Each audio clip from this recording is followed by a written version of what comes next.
each other as well. We're going to go ahead and get started and let people come in as they go so we don't get off schedule here today. We have a lot of great information to bring to you. My name is Nancy Brown. I'm the Community Preparedness Program Manager for Sonoma County's Department of Emergency Management. I just want to tell you all a couple of things. First of all, humbled to have you here on a Saturday morning. I think the weather worked in my favor, but thank you very much. and second of all, I want you to give me some grace because this event is about planning great events, but I haven't seen it yet.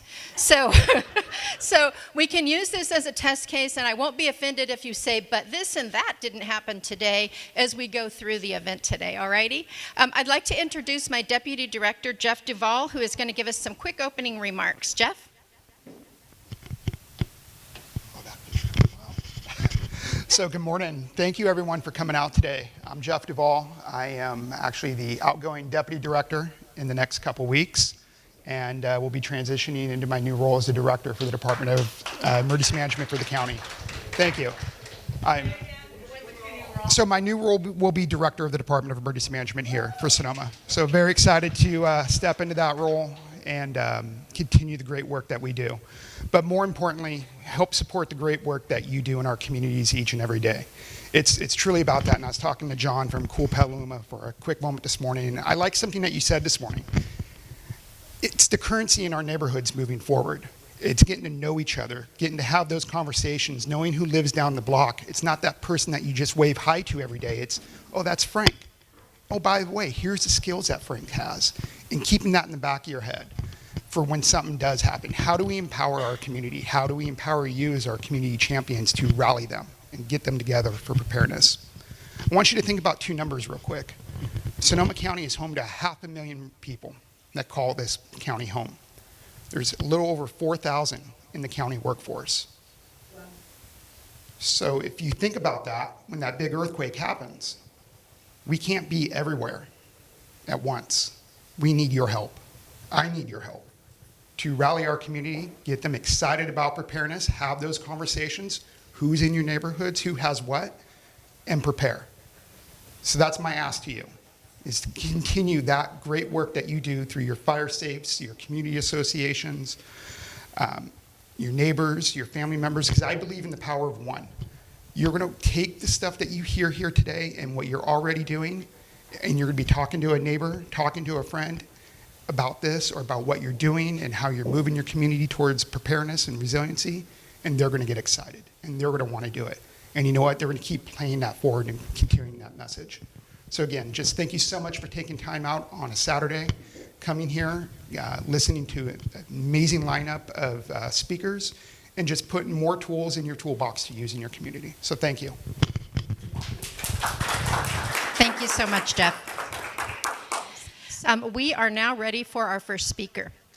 So our first speaker is from Dale Carnegie. Cayly Dixon is going to talk to us about how to persuade people. Here's this. I'll get your presentation. Thank you. Good morning, everyone. Last time I presented, someone said, and we've got Dale Carnegie here. And I walked on and I was like, I am not Dale Carnegie. Show of hands, how many people have heard of Dale Carnegie? I kind of expected it in a room of this generation. I talked to a group of 20-year-olds and they go, huh? So I am proud to be part of Dale Carnegie. I'm also really proud to be a resident here in Sonoma County. I was actually getting lots of emotion and shivers at the back of the room because I moved here in 2019 from Arizona, originally from Canada, so you might hear some A's in here today. And I found my home, and I'm really proud that I live here, and this is where I'm from. My daughter was born here. This is where we're going to be, and it's really feels really good to see such a community here, and I'm excited to be a part of it. So thank you for having me today. We've got a question up on the screens. This is for your table groups. Well, it's not a question, it's a quote, but we're going to have a question about it. Thomas Jefferson said, "It takes time to persuade people to do even what is in their own good." So take a moment. Why is that true? Why why is it so important to be community leaders? Why is it important to understand that change is hard, especially when we think about what we're trying to persuade people to do? Please take let's do 3 minutes at our table, and then we'll come back to the group. Thank you.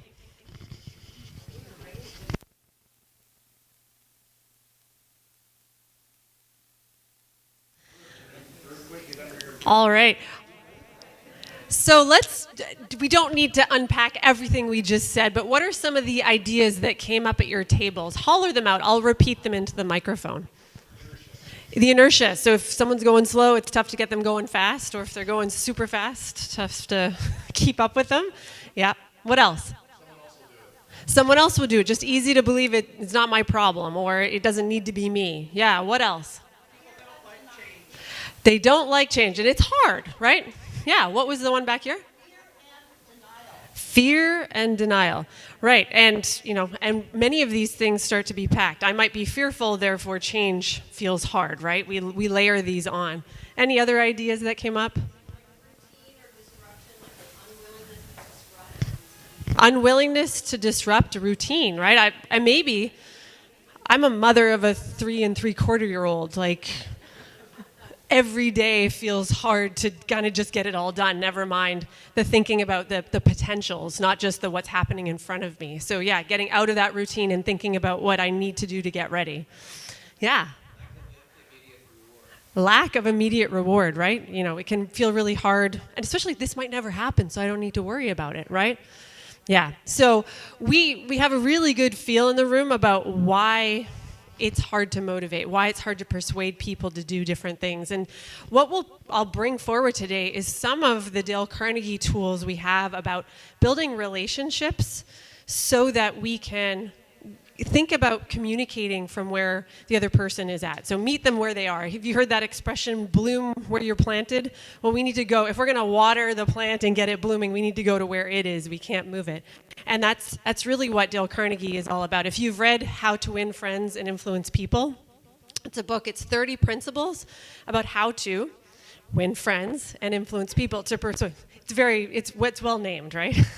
But the 30 principles are it's our toolkit, different ways that we can connect with people to meet them where they're at. So we're going to touch on those today, but we're also going to talk about some of the other things that we have around speaking. Like my goal is not to make everyone a public speaker today. But would you agree that in every conversation with a neighbor, with someone from another community association, when we're speaking, we need to be thinking about what's coming across. What are we presenting? Not that we are making a presentation, but that we're presenting an idea or trying to persuade a new behavior or, change a routine, help someone change. And so we'll talk about that. So the first thing, and you've got this on page 2 of your books, is what are the factors that impact, how we come across? And I will own that some of this material is really designed for business. So where you see words like your company or your organization, let's think in terms of community organizations. But the stuff still applies. So do we come across as competent? I'm at my objectives here. Sorry. Next slide. Pardon me. You're on page 2, and I'm catching up. So that professional competence is going really well for me right now, right? Thank you. Yeah, thank you. Good. Oh, we'll get there. So professional competence, do we have the credibility? Does that come across? What would be another way to describe that as community leaders? Maybe it's that we're connected and aware of, local issues, right? It's not just about our ability to be, we're volunteers, so we're not necessarily expected to be experts in all of this, but how do we come across? Do we have enough to tell people that they can buy in, right? Are they persuaded with what we're saying? Oh, my page is in the way. How we relate to people. So are we making the effort to connect? Our attitude and our own self-control. So we go into that conversation with someone who we're trying to persuade them about their go bag. I heard someone talking about that, and they go, it's not likely to happen. How do we control, do we go, or do we walk away? Or do we come at them with another fact, and we're going to pummel them until they submit, right? That's not a Dale Carnegie tip, by the way. So just really thinking about how are we coming across to people, and does our poise and our patience and our care and compassion come through rather than our impatience and our frustration and all those things that are part of bringing some urgency to this important work that we do. How we communicate, so, and there's lots to that. And ultimately our appearance. So are we relatable? Do people see us? And I know that Nancy was talking about, we're really missing a big part of our population in Sonoma County is not represented in this room.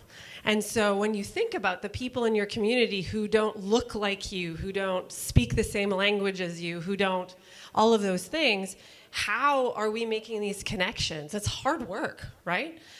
So this isn't about saying, there's nothing to be done about it, but how can we change our message to start to tick some of these boxes? How can we appear credible to someone with whom there might be a language barrier? Well, that's going to take some work, and maybe we need to find another person to help make a connection. It's resourcefulness, and that's why at its foundation, why I think Dale Carnegie is really important here today is that it's about relationship building. How do we really figure out where someone else is coming from? On page 3, you have the trust, credibility, and respect equation. So again, just to build onto this, how we come across to others is a big part of how we can be persuasive. And I'm sorry about there's a bit of a drumming sound. I'm trying not to make it. So how we look, how we act, what we say, and how we say it. Let's just take 2 minutes at our table groups. Why are all of those pieces important to how we come across when we're trying to persuade and communicate with our community members, with our neighbors? I hear some great discussion happening. Skip, might I quote you, ask the question, is it our job to be persuasive, or is there a different word? And so, fair point. And so I'd ask you to think about how can these principles apply to what's true in your world, what you're trying to do, whether it's about persuading or just informing or, encouraging or whatever the case may be. But would we all agree the connection is important? The whole point of this is we're trying to mobilize together, right? Our communities are safer, more people are in better positioned if we're all more prepared. So, but I agree with that point, and I don't know if that came up at any other table, whether we were kind of questioning that. But with regards to this, the trust, credibility, and respect equation, let me share. My husband and I moved into a house that we bought in Bennett Valley. We're in Santa Rosa in December. And it was really funny as we were, this was December when we were looking at the house, placed an offer, and we actually had a very quick possession. It was Christmas time the whole time, and the neighbor across the street from the house has these Star Wars themed inflatable Christmas lawn ornaments. And the yard is strung with all kinds of Christmas lights. This is a little bit of National Lampoon's Christmas holiday kind of a setup. And he's got an RV and a boat, and just the yard is full of, pardon my language, crap. And I'm thinking to myself, what kind of neighbor is this going to be? And I didn't think about it a lot. We've got a lot of, we've got 3/4 of an acre. He's got his own. I came into this sort of knowing I'm open to this, but there's stuff going on over there. We're just going to have to wait and see. And we'd been there. He came on 2 days after Christmas. So we moved in on December 23rd, and he came over on December 27th. He's about, he's in his 30s, a little bit younger than me. Brought a plate of homemade muffins and just wanted to say hello. Yeah, I was very impressed, and they were good, by the way. And his name is Ryan. And he just he knows what it is to be a good neighbor. And he came over and he said hi. And I have to be honest, I would have expected that from someone 20 years older than me, but not someone younger than me. I would have expected he'd just be looking at his big screen TV in his house. And it just goes to show that trust, credibility, and respect is not about your lawn ornaments, but it is about getting to know. He came across the street, he crossed the line, and he came over and he said hi. And now I've made baked goods for him. He's offered to do chipping for us. He actually had a big pile of mulch. He's like, go ahead and take as much as you need as we were putting in our garden beds. Already we have such a positive relationship. And I just think if I had jump to conclusions, how we look, lawn ornaments. I'm like, I have nothing to do with Star Wars lawn ornaments. Like, I don't know.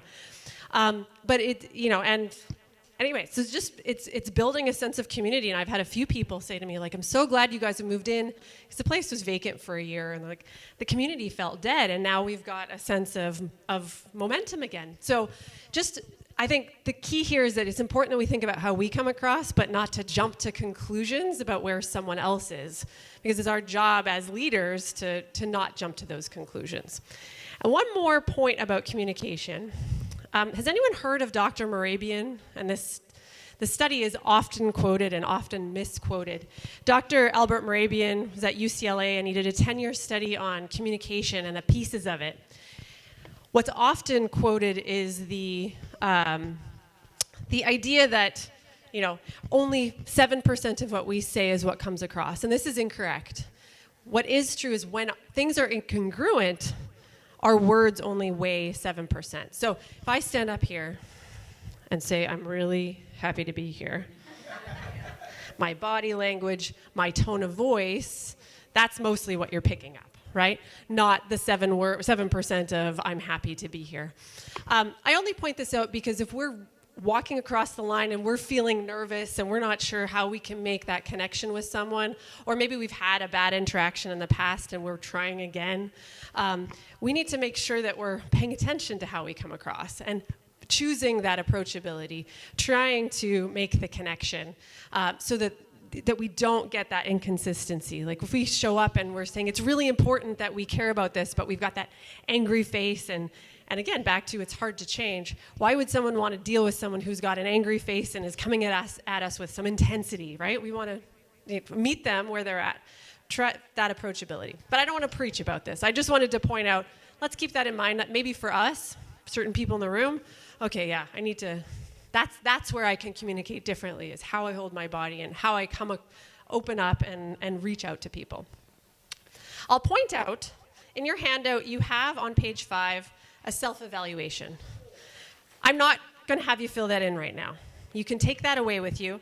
Partly, some of it is very kind of business-oriented, but also, I'm not going to lie, we don't have enough time to get into it and really do the self-evaluation.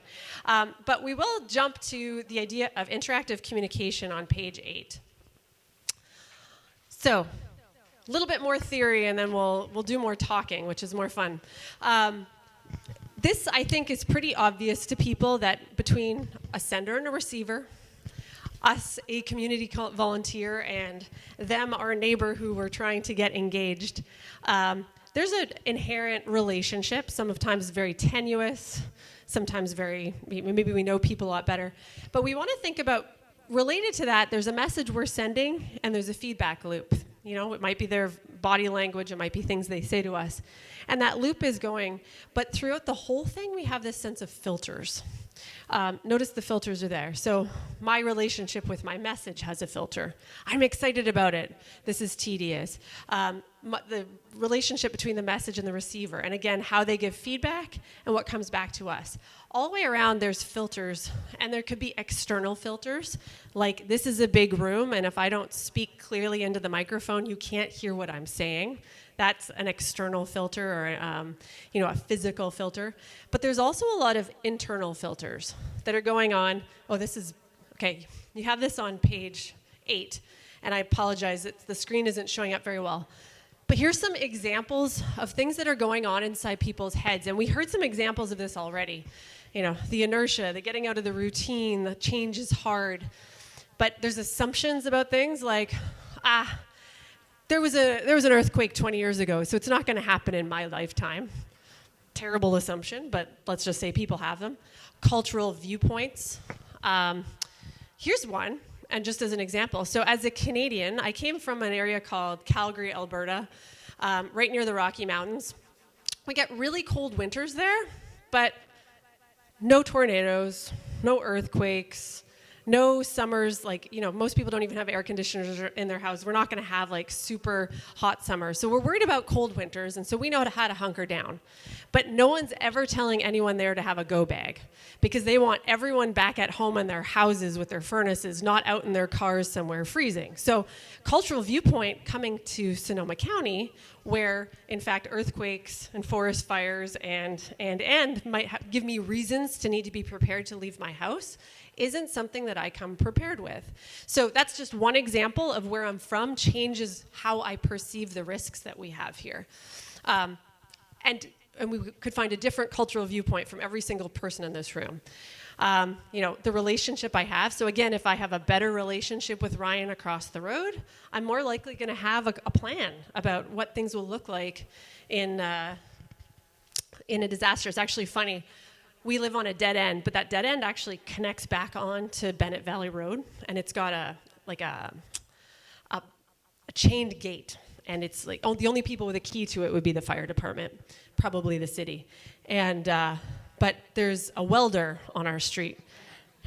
And he said, don't worry, we're getting out of here if we need to. Like, he knows how to deal with that. So, that relationship, knowing who we've got and what we can do in case of emergency, that helps, right? And it's only through the conversations and the relationships.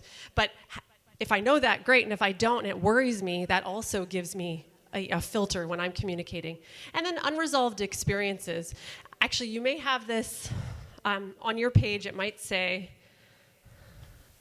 no, it doesn't, not on this page. Yeah. Okay, that's right, I made it. Just, oh gosh. Okay, so just, anyway, you get the idea that, and these are just 4 examples. There's other things that filter how we perceive communication. So back to the diamond picture you do have on page 8, just to remember that when we're reaching out to people, if there's a resistance, if that feedback loop doesn't seem to be coming back the way we expected it, we want to get curious about what there might be filtering. What might they be perceiving? And that's where we need to ask questions, not just assume that they don't get it or that they're never going to. But there might be something in here that we could uncover to get them open to the idea of new information. We're going to work up to some tools for connecting with our community members momentarily. But I will point out on page 9, you have what's called the levels of listening.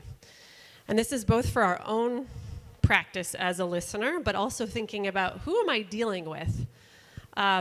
Looking at this, levels of listening, from the bottom, ignore, who's had a teenager in their lives, pretend, selective, attentive, and proactive. You might even add at the top of this one the idea of empathetic listening. That would be where you're really focused in, doing that active listening, repeating back what you've heard, and really thinking about it from the other person's perspective. Just calling it out, who here has an opinion about which of these would be the most dangerous levels of listening? The bottom 2, pretend, yeah.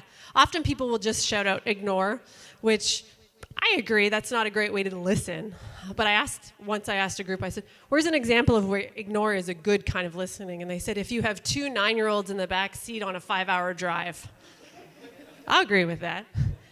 But I agreed. At the bottom end, what happens is we're not connecting, right? We're not seeing where someone's coming from. If we're ignoring, at least, hopefully they're getting the signal that we're ignoring, but pretending is pretty dangerous, because if I'm nodding and you think, yeah, she's heard me, and later you come back and she didn't hear me, we haven't communicated. And that, our credibility, the trust that we've built is lost. So as leaders in the community, we want to be thinking about, when I'm talking to someone, am I really there?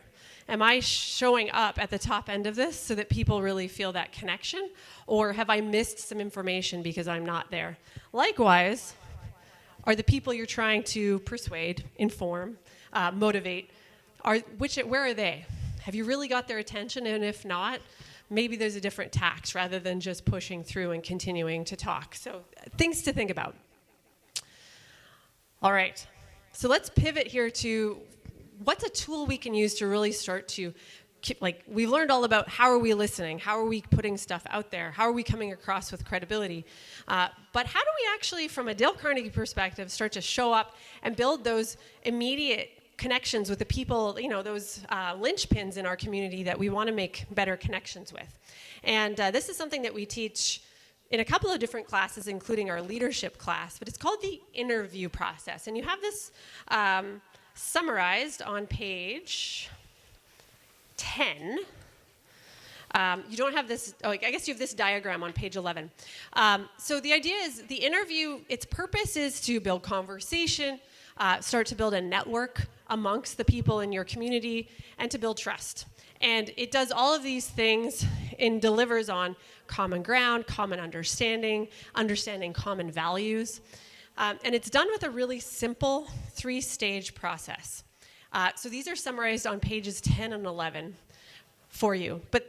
And you can't see the arrow, but it's a process. So we start with a factual question. It might be something, where did you grow up? And talking to Ryan, my neighbor across the street, well, he grew up in that house. It was his grandparents' house, and then his dad got it, and he's grown up in it, and now he's building his adult life in this house. Okay, cool. So factual question. A causative question is meant to be a follow-up. Let's dig deeper. What caused you to choose to stay here? And how he answers that starts to give us some clues about what's important to him. Well, he could say something like, well, I inherited it, so it was really easy to choose to stay here. Or he could answer, I love this community, and all my friends and family, my cousins are all in the neighborhood. I couldn't imagine living anywhere else. Or it could be, I've really wanted to be an entrepreneur, and because I can stay in this house fairly inexpensively, I've been able to start to build my own business. And he has a business, not an arborist, but tree trimming and everything, and so hence the mulch, by the way. But that's so how he answers that question starts to tell me a lot about the values that he lives by. And that's where when we understand underlying why someone does what they do, those values help us connect with them and communicate in alignment with what they are. And so then the follow-up, that last one is a values-based question. I'm new to the neighborhood, Ryan. Can you make any recommendations about how I can become a better connected member of Bennett Valley? And how he answers that is really going to help me understand, how he connects with his friends and family and that kind of thing. So the idea here is to get curious. Start with something. The idea is often we end up staying, would you agree, small talk? We end up staying just in the fact-based, and we tend to go to the weather, the sports team, the this or the that, the easy stuff.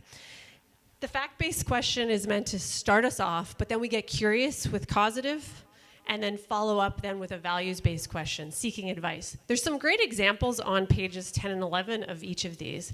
And we're going to pair up, so you're going to find one partner, please, pairs of 2, and we're going to take 10 minutes to practice this. Now, my recommendation is you don't just interrogate each other for 5 minutes. Treat it like a conversation, but challenge yourself to get through all 3 layers during the conversation.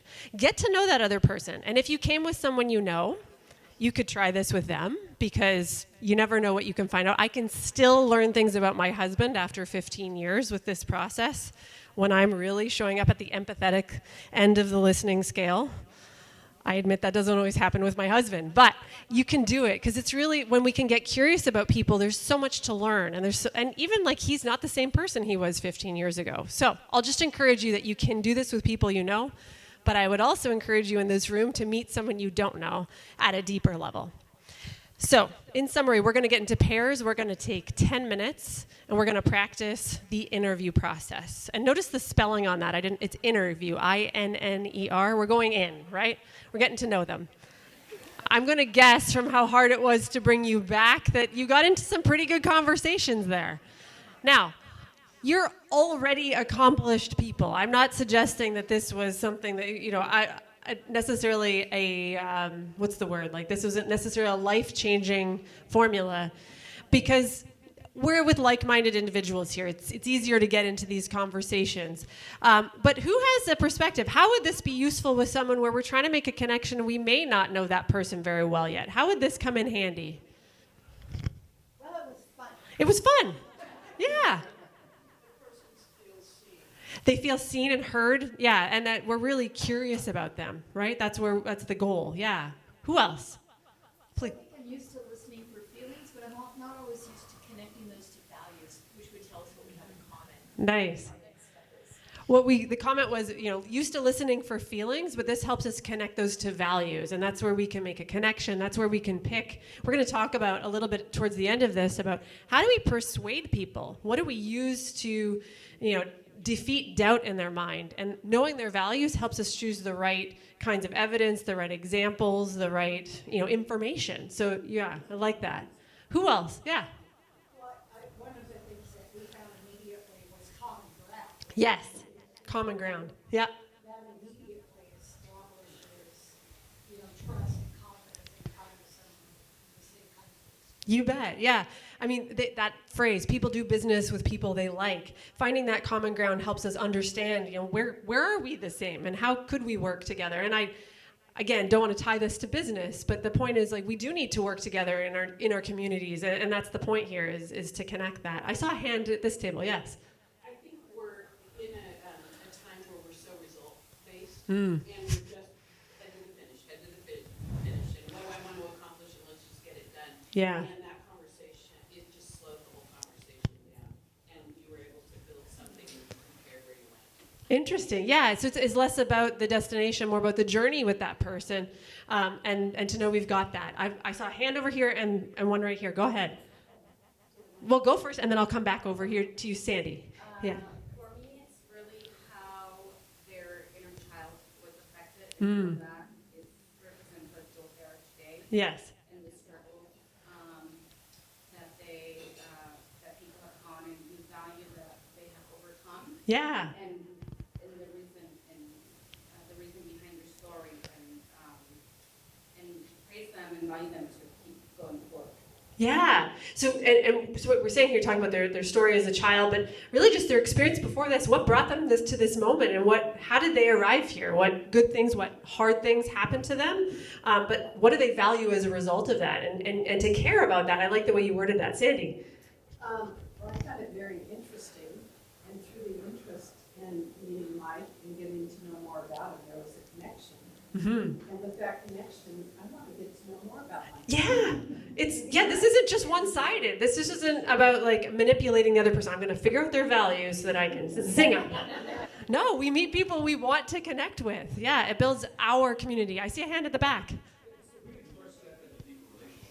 Yeah. You got it.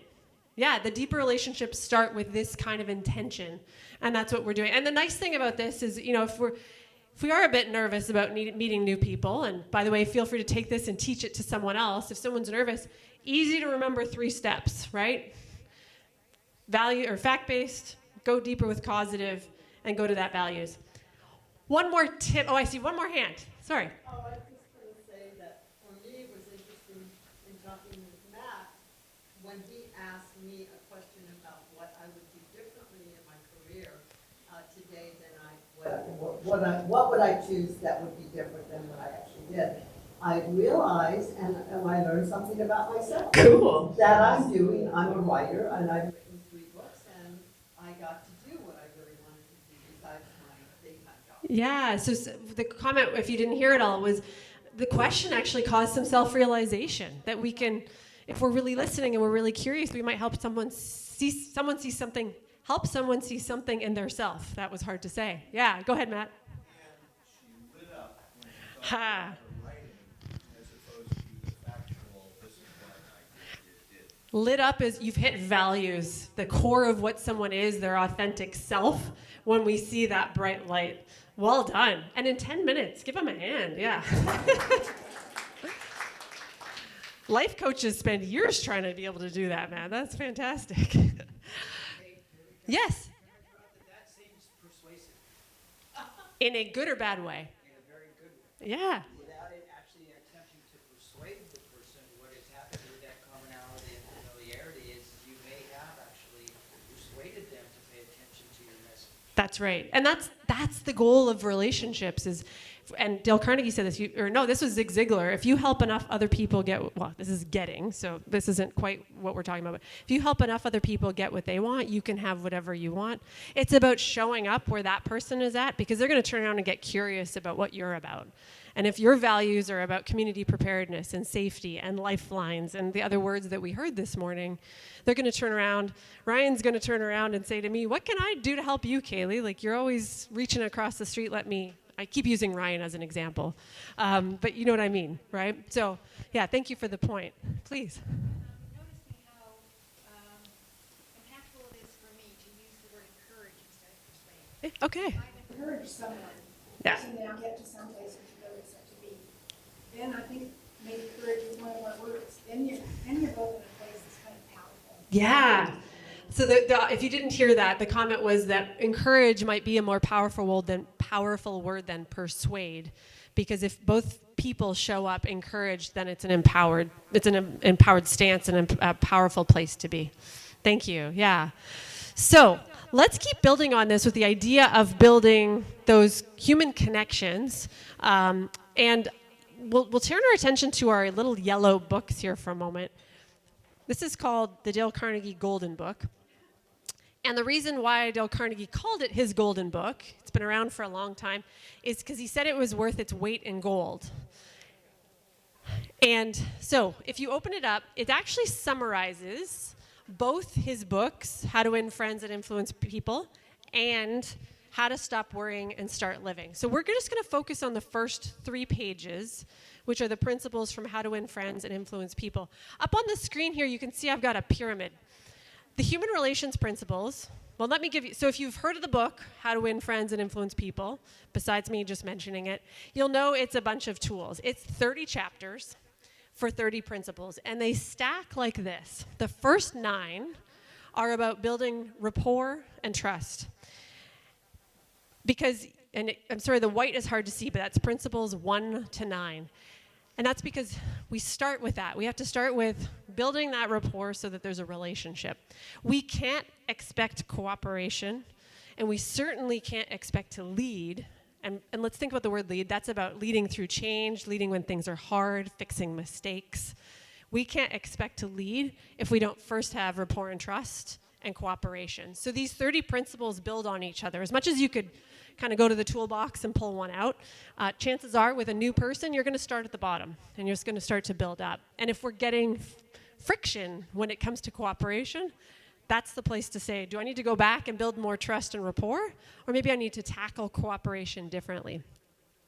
So with that framework in mind, here's a question for your tables. Which principles, when you look at these, when you think about your work, and I know you're from different organizations, different perspectives on community building, which principles of these 30 will help you build a stronger community network? We'll take about 5 minutes in this conversation. So again, you're looking at the first 3 panels from left to right. Yeah, of those 30 human relations principles, which ones stand out to you? So take a moment and then discuss in your groups. Thank you. And keep going. The last part of today, so here, let me ask this. Which principles and what numbers stood out? Did anybody pick any particular ones? 19. Number 19. Number 19, appeal to the nobler motives. Try honestly to see other things from the other person's point of view. Yeah? How about this? Star Wars blow up Christmas ornaments. Number 1, don't criticize, condemn, or complain. We jump to conclusions, right? Or we know we're right because we've got all this evidence. So this is the reason. So I don't know if you noticed, the first one is the only one that's written in the negative. And Dale Carnegie put it first because if you don't first remove that, you can't do the other ones honestly. Right? So where are we showing up with our judgment, with our righteousness, with our confidence and our assurance about what we're doing? There's no question that this effort is worthwhile. But if we come across as something that people can't relate to, or that we're holier than thou, or pick your descriptor, then we're not connecting. And that's the first one. So anyway, I could lecture on all 30, and we don't have time, but that would be the one I would encourage. Any other ones that came up? Thank you. Let the other person do a great deal of the talking. Magic, isn't it? In the book, Dale Carnegie talks about going to a dinner party, and he's sitting beside an ornithologist. And this person is notoriously difficult, but Dale Carnegie starts asking questions about birds. At the end of the dinner party, the host tells Dale Carnegie that the ornithologist said that Dale Carnegie was the most interesting conversationalist. Just let him do the talking, right? And then to go with that number 16, let them feel the idea is his or hers. Like, whew, that's magic. Yeah. Any other ones that came up?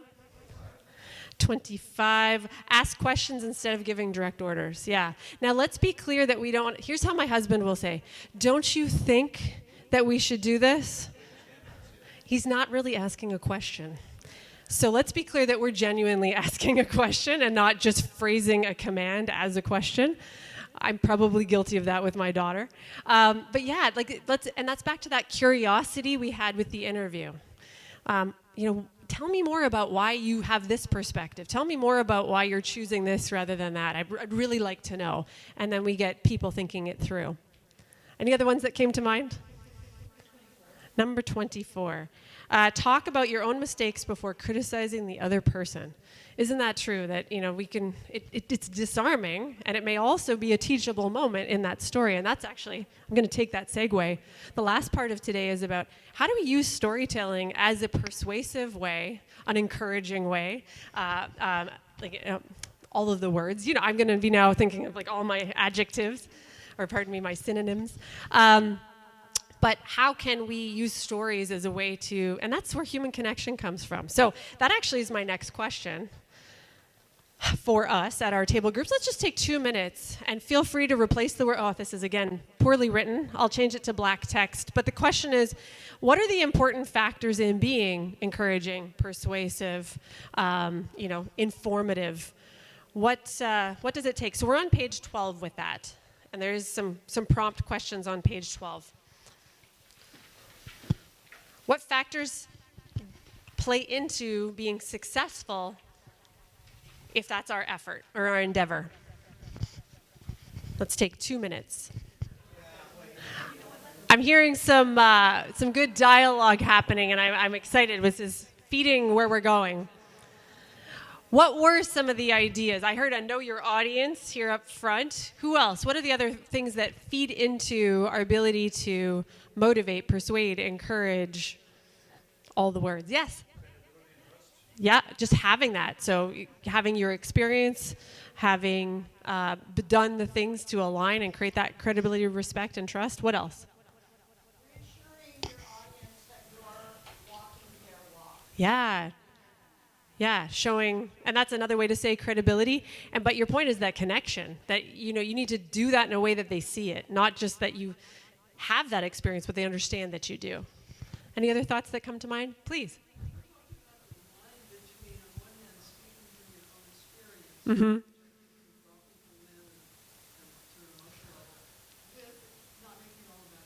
Yeah.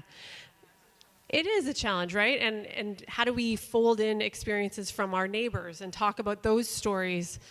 Because you're right, this isn't just the me show. This is, but it's also, we build connection by being authentic and ourselves.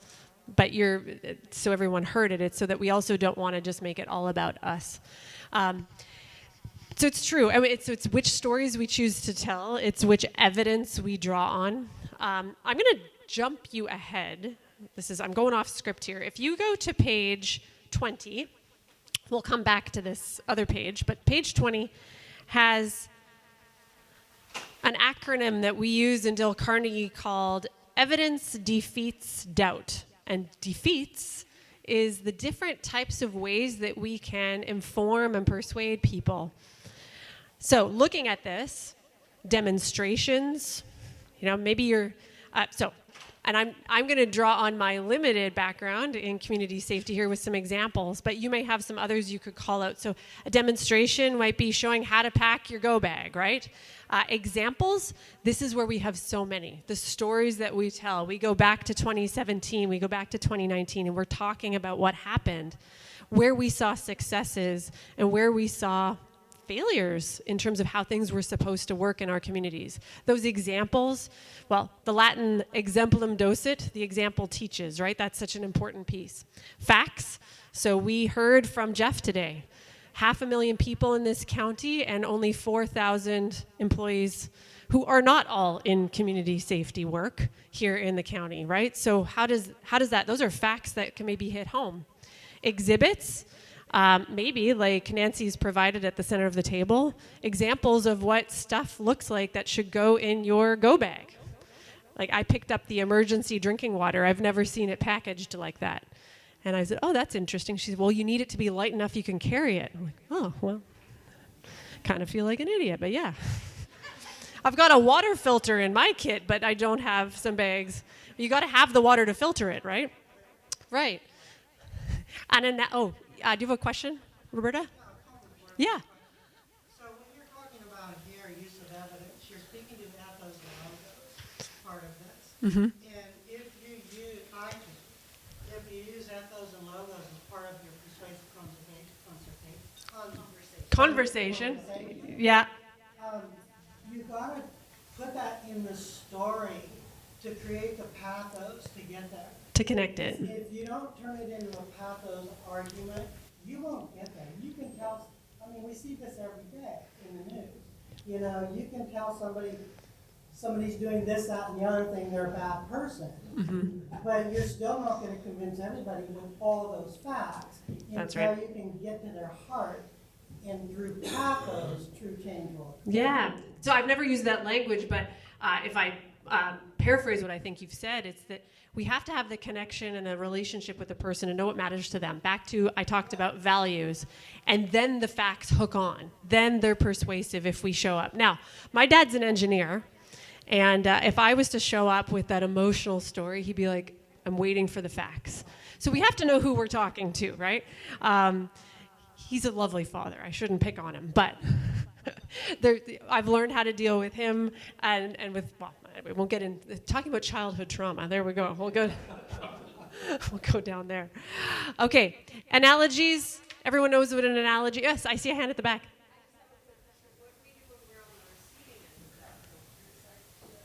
Okay. Yes, the question was, and we're jumping a little bit back to the principles, but I'm glad you brought it up. What do we do when we're on the receiving end of the criticism, condemnation, and complaints? Thoughts? Go ahead. Thank the person?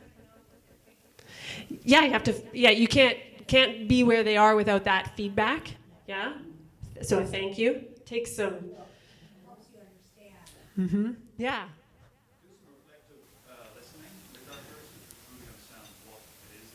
Yeah.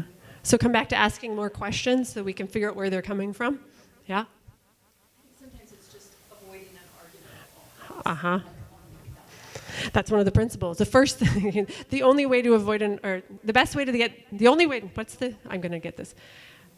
The only way to get the best of an argument is to avoid it. And I should have that memorized. I apologize. But yeah, that if the door slams shut, there's no communication. So it is tough. You're asking, another one. Yes, ask the question of the person criticizing or reminding you of, what would you like me to do different? Yeah, or how do you, and not even what do I need to do different, but what do you need for things to be different? Because we might not be the problem even if we're getting it the full onslaught, right? Yeah. Yeah. Go ahead. I try in that situation to do what I can to prevent the person being critical influencing the rest of the audience. So I will immediately ask that person a question. How do you do it? How would you do it? Yeah, get them to be part of the solution. Yeah. Yeah. Those are some good suggestions. What comes to mind? Was that helpful? Yeah? Yeah, thank you for asking the question. I think my opinion on it is we've got to keep the bigger purpose in mind and know that everyone's processing things at different speeds, and to connect in. I'm about to share a story about what happened to me in 2019, and I'm just imagining, so here's a spoiler alert, I was pregnant, and in October of 2019, when we were in power outages and we were on evacuation watch, I'm just going to throw out there that I was probably a little difficult to deal with. And if a neighbor had showed up and was trying to talk to me about this stuff, I'm not sure where my emotions would have been. And I could have blamed hormones, but it was also just fear of bringing, here's the real spoiler, I was 37 weeks pregnant. So this was imminent. So what's happening for me? And I bet that if someone was on the receiving end of my criticism or my complaints, it wasn't about them, but if someone, meeting me where I was would have been a way that we could have had that conversation. So I think it's about finding the compassion to know that even if someone's rude or shut down or difficult to deal with, we're all getting up every day trying our hardest. And so that principle is about believing that for the most part, everyone out there is really just, there's a place to connect with them if we can find it, find the compassion and the courage to go where they are, if that makes sense. And that takes a lot of energy, and it takes a lot of confidence, and sometimes we got to shove down all those emotions and feelings we have about this. I shouldn't have to explain myself, but we're all human, and we got to understand where everyone's at. So I hope that helps. Yeah. So to tie that back, if we're trying to, so our connection, we're back to the defeats, which was on page 20, are different ways that we can persuade people is knowing what kind of audience they are and showing up with these different things. So I'll just finish off. Testimonials is obviously third-party examples. And is it Sarah? Did I get your name right? Yeah. Sarah mentioned that we don't want to make this all about us. So testimonials are a great example of telling someone else's story, pulling in the evidence that is more persuasive than just what our own experience was. And then obviously statistics that can relate to facts as well, right? Getting the hard things that help people connect with it. So where we're going with this, and Roberta, you did a really good job of connecting this, is that we want to do storytelling because that's what connects us. What did you call it? The pathos? These are new words for me, I'm learning. But the evidence might be the thing that kind of, the hard thing that's separate from us that helps persuade. So let me give an example of how this can look. And I'll go back to that moment in 2019. So I'm 37 weeks pregnant, and I'm sitting on my couch in Santa Rosa. We're in the Proctor Terrace area, so we were connected with the 95404 stuff that just kept getting shut off. So, 3-4 days at a time, we were losing power. And I didn't feel immediately threatened, but I was worried about what would happen if I went into labor early, because our birth center was also in that area and getting shut down. I knew the hospitals could handle us, but I really didn't want to have a hospital birth. I was really worried about that. And I'm already off work. I finished work 3 weeks before my due date. And so I'm sitting, I now look back, I'm like, I really wasn't helping myself, but I'm sitting on the couch, got the radio turned on, and all I'm listening to is that loop of how terrible things are. And right? And I'm starting to think, what will happen to us? Where will we go? Meanwhile, my husband's working in an inpatient healthcare facility, and he cares about me, but he's got 70 patients he's going to have to worry about evacuating. I'm not his biggest problem, which at 37 weeks is saying something, right? You got your first child coming. So it was a very stressful time. And actually, I'll just share this picture. We went and so that we could go for walks, because it was so smoke. Oh, it's not showing up.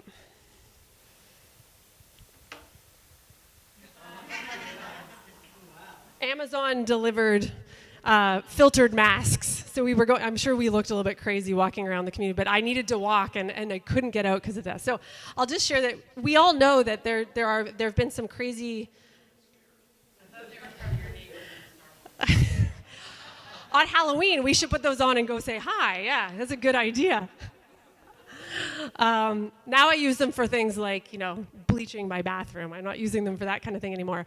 But anyway, so where we are, the incident. So I'm sitting there and I'm realizing, where are we going to go? And we've been living in Santa Rosa now for about 6 months and a little bit longer. And I realized, like, I've been traveling with work all summer, and now I'm, can't travel anymore. And I don't know anybody. The only people I know are the people that my husband works with, and they've got the same problem that we're all going to have to get out. We've all got the same problem, and we aren't connected with how to solve it. And here's what I did. I started connecting with the people that I knew. We started talking to family members, and it turns out my dad's new wife, my stepmom, she has a nephew who lives down in near San Jose. So she connects us by text message, and now we've got a place we can go. And my mother-in-law has a cousin who's down in Oakland, and she's got a spare room that we can stay. So we're building our network. We really do rely on our networks, but it wasn't the local one, and that's the one that matters the most at those kind of, I can't go through Canada to solve my Sonoma County problem, but that's what I was doing. And so following this, my evidence obviously is that I found myself in a bind. So what I would recommend to someone in my position is, when we need to be the kind of people that reach out to our communities and know our local resources so we can be building solutions now and here rather than just grasping at whatever straws we can find. So action, connect with your community so that we can have those local solutions. So you can see here, I don't need to persuade all of you with my story, but if I was going to go talk to my neighbors, let me rephrase it, when I go talk to my neighbors, this is the kind of story that I can tell and talk about why it's important for all of us here in Bennett Valley to be working together. And that's my story, because I wouldn't want some other mom or future, like soon-to-be mom, sitting there not knowing how she was going to connect. So when we pull our story and our personal story, we can connect that emotion, and we can connect, again, when we're empowered with the facts and the statistics and maybe the examples or everything from our defeats list. That's where we can really not only show people we know the problem, but that we have a solution for them as well. So this is set up as a presentation workshop, but these are really just the conversations we want to be having, right? We're not expecting anyone in the room to be putting up their PowerPoint, and maybe you are, but it's more about those one-on-one conversations. You catch that neighbor at the grocery store. You walk across the street and knock on the door to that new neighbor and bring those muffins over. What conversation are you having? So to feed that, and Amy talked about this at her group, who's my audience? If you go to page 14, we got to know who we're talking to. My pregnancy story isn't going to work as well in a seniors community as it would in a young family community, right? So I got to pick my evidence. Maybe that's not the example I'm using. To Sarah's point, it won't always be about me, but what stories could we tell? What have I heard Roberta talk about that I could relate, that would relate to this person? So take a moment, and in your groups, maybe you can work at your whole table or just kind of small groups of 2 or 3. Think about who are you dealing with in your communities, and just maybe use some of the prompts on page 14 to think about, who is my audience when I'm having these conversations? Okay, what do we know about our audience? So I heard varied. Yeah, we could probably just spend the afternoon workshopping the types of people and the messaging we want to use for them. Pardon me? They're busy, they got lives. We talked about inertia and routine. Absolutely. What else do we know about them? They're independent and like want to do things by themselves. It's like rural. They've been taking care of themselves out on their properties. Yeah. Anything else come to mind? Yeah. Okay. Right. And not wanting to be bothered. Mm-hmm. Not wanting that routine disrupted, because that's what keeps them feeling safe. Yeah. And dementia is one example, but you could be dealing with all kinds of mental and physical health challenges with the people who may or may not want to disclose that to you. On one end, maybe they want to talk all about that. That's a great chance to connect. But on the other, you don't know what problems you're dealing with. Yeah, I saw a hand. Yes, please. I'm finding, and I know from talking to other people, that it's not just me, that for as many people in our community across the entire demographic spectrum that we feel we're not reaching with critical information, I am constantly getting pushback from people who feel that they're saturated, they're burned out, they are tired of hearing about preparedness. And I'm not a career emergency management specialist. I've only been doing this for 13 or 14 years, but in that time, in my own community, I've seen a 180-degree shift from nobody has any information about anything to now so many people feel they know it all, I've heard it, I went to, I went to that presentation, I went to that presentation. Yeah. And so I have my antenna up now. I am very aware that many people in the room I may be walking into or speaking in front of are coming in with that perspective. So the challenge is how to engage them long enough to understand you might hear something new today, and you know what, you might feel overwhelmed. Take it out to your community. Yeah. And you have to inspire them to do that. Yes. And that's what I'm hoping for, more help today, more inspiration. Yeah, well, I think there's probably a lot here in the room for you. And actually, this is a great segue to this last piece, which is that Dale Carnegie talked about us as speakers and communicators, those who connect with others, is that we have to show up with the 3 E's. You've got this on page 15. You have to have earned the right. So you stay 13 or 14 years isn't a career, but I know a few people who would call that their whole career. So where's our credibility? And maybe we weren't doing this, but we did something before that feeds into this. Are we excited about our topic? And excitement doesn't need to come across as false, sugary excitement. It comes across as like, this is important and I've got energy behind me, right? It's enthusiasm that drives our communication. And not to get too serious and always be, shaking our fist and being really fearful, but bringing the energy that people are like, okay, yeah, this is important. And the final one is about being eager to share. So people can tell when we're closed off and we're not really interested in the connection, and when we are eager to get our message across. Now, I'm often asked, what's the difference between excited and eager to share? And let me give you this analogy. I'm a knitter. I learned to knit when I was 7. My grandma, my mom both taught me. I love it. I love how you can take something that's just this like infinitely long piece of string and create a foldable, bendable, 3-dimensional object out of it. It just blows my mind that you can do that. I'm really excited about it.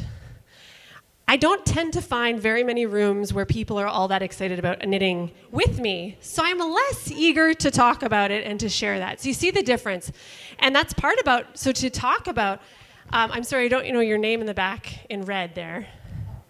Julie, I'm sorry. You brought up you're going into rooms with your antenna up knowing that people may be saturated. That could affect our eagerness to share. So how could we change our message and choose that next level? Like I've been teaching everyone the 101 for 5 years. So how do I get to 201 with those same people? What's the next level of information I can get excited and eager to share that they haven't heard yet? How do I help them become those inspired leaders that they go out into their community? That's not an easy task, but that's where if we find ourselves falling flat here, people are going to notice it. They're going to notice that we aren't that. And that'll be the day that I'm not teaching Dale Carnegie anymore, when I'm not excited about what we get across and knowing it has value for you to hear it. Maybe that'll be the day I start doing knitting presentations. I don't know. We have just a few more minutes. I'm curious, there were some good questions that have come out. Is there anything else we want to toss to the room about the challenge we have about, yeah, pardon me, a hand right here. This might be a question for Nancy. I'm wondering, is there any experience with doing very, very local tabletops where you walk through a disaster in your neighborhood to take it to the next level?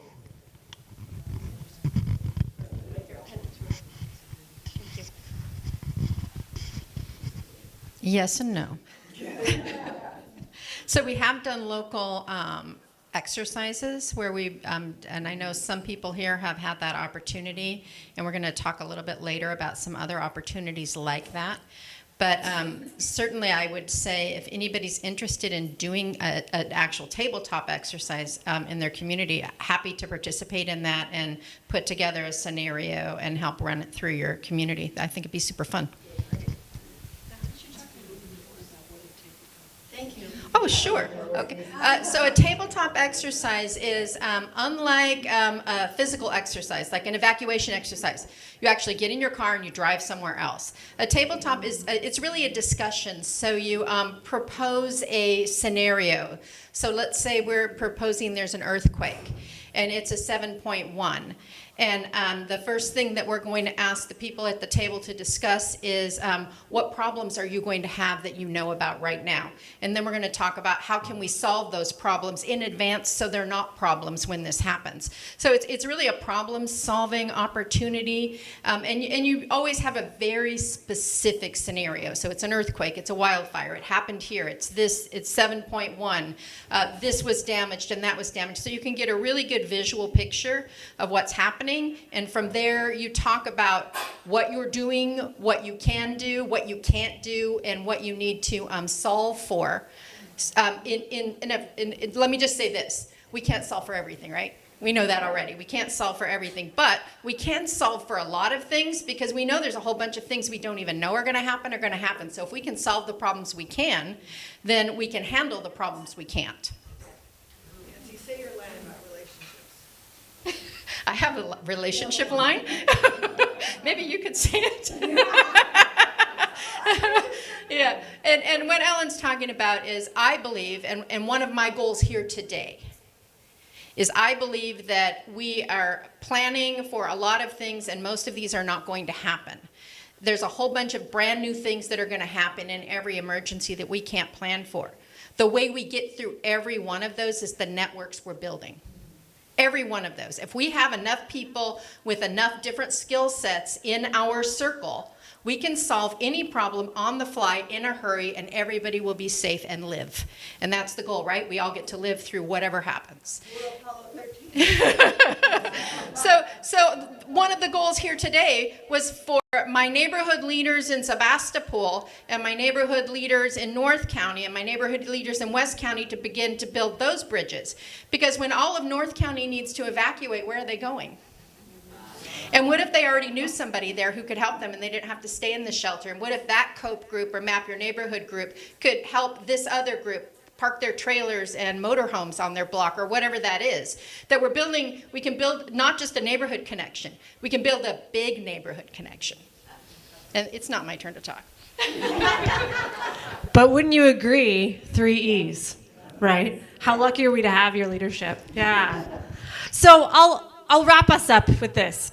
Last summer, my husband and I took our daughter on, we took our bikes down to Sausalito. We parked, got the bikes ready, and it was a beautiful sunny day. And we were riding up and got onto the Golden Gate Bridge to ride across. The plan was across the bridge down in San Francisco and ferry back. And as we get up onto the bridge, as I'm sure many have experienced, the fog rolls in from like, where did it come from? It like just sits right there. And so we're on the bridge, and it's like I can see 10 feet in front of me, and that's it. And it was a sunny day, 50 feet back, but all of a sudden I'm engulfed in this fog. It's cold, it's windy, and all I can do, because I'm like thinking to myself, like, this is crazy, but I trust the bridge is there, and I know it's straight, so I keep pedaling. And I'm going slow because I'm worried about oncoming traffic with other bikes, but the point is I just keep going. And I'm pedaling, and I can visualize, because I've got that big picture, I'm going to make it across. And so, and we do, and guess what? No fog on the other side of the bridge. We get there, beautiful day, go along, and have the rest of our journey. It was a lovely day. But that moment on the bridge reminded me so much of what we're doing, is we don't, as Nancy said, know what's coming.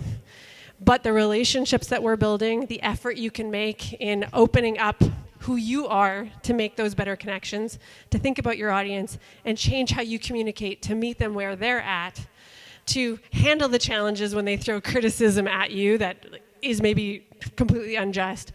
That's the structure of the bridge that you can keep trusting. You can keep pedaling, and this interaction might be tough, but the next one is going to build a link, and we're just going to keep going, and you're going to get across the bridge as a stronger community and as a stronger leader within it. So thank you for having me here today. I'm so proud to live here and look forward to building my network where I live. Thank you.